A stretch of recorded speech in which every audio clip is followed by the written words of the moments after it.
Well, my son Sam, who's a great guy, he's a computer programmer. He's just a fantastic guy, and he's a great martial arts guy. He's been doing it with somebody for a long time.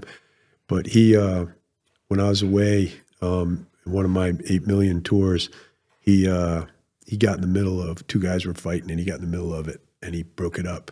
So they brought them all down to the principal, and they said, "We're going to suspend all three of you." And so my son said, "Oh yeah, that's fine." And he said, "What do you mean that's fine?" And he said, "Well, my dad told me as long as I'm defending the underdog, he'll back me right down the line."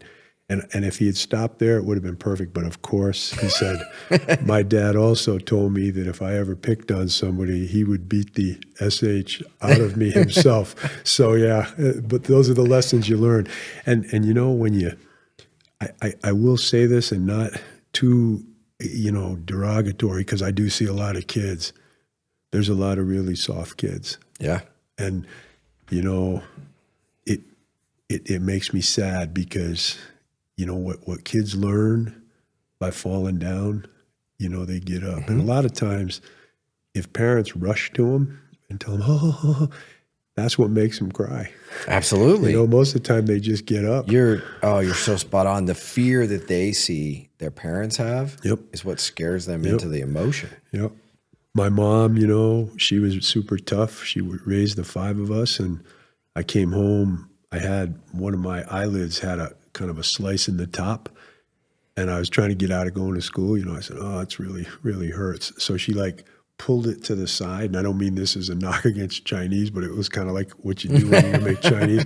She taped it, and I went to school like that. And she's like, "You'll be all right when you get home." That's what her whole thing was. It'll all solve itself when you come But home. it does, though. It does. Yeah, it does solve itself. No, it's fantastic. People worry about it.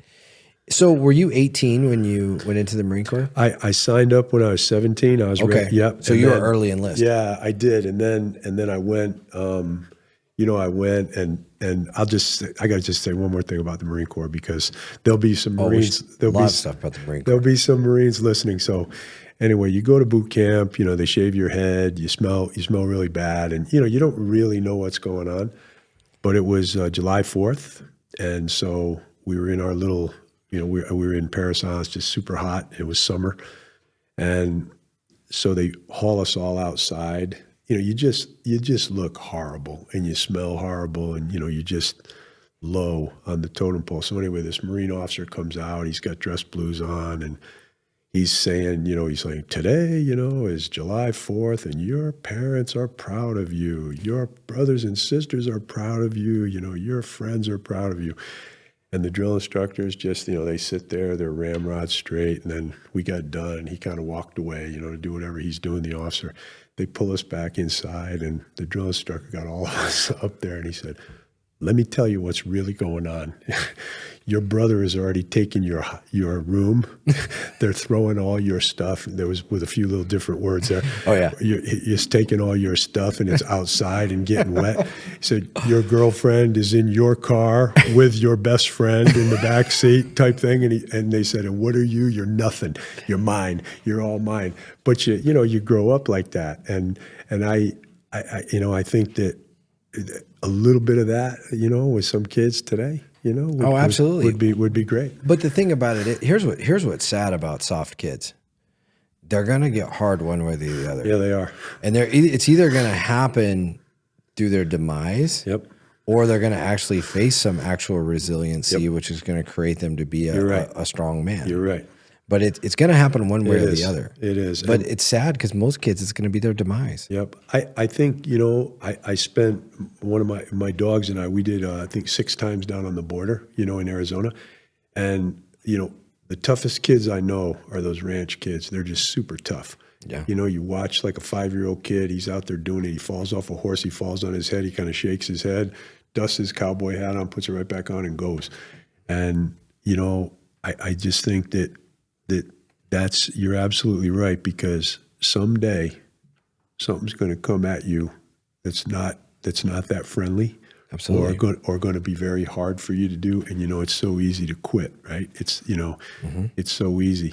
As a battalion commander, in the recon battalion, you don't have to worry about that too much, but I had this thing called a quit jar.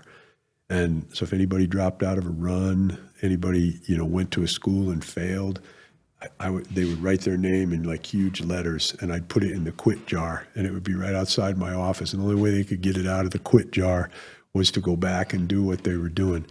But, and the other thing, Jesse, I would say the technology is fantastic stuff. It's all fantastic. We're dealing with stuff here right now, and it's great. But, sometimes 6-year-old kids don't need iPhone 27, and their own sound system. And when I see a lot of that in, some of the stuff I do, and you know what that is, these kids, they get very adept with that phone when really they should get adept doing push-ups and being polite and shoveling snow. We got plenty of snow in Montana. Exactly. They can shovel it. They don't need a snowblower. They can shovel it. So yeah, that's my thoughts on that for sure.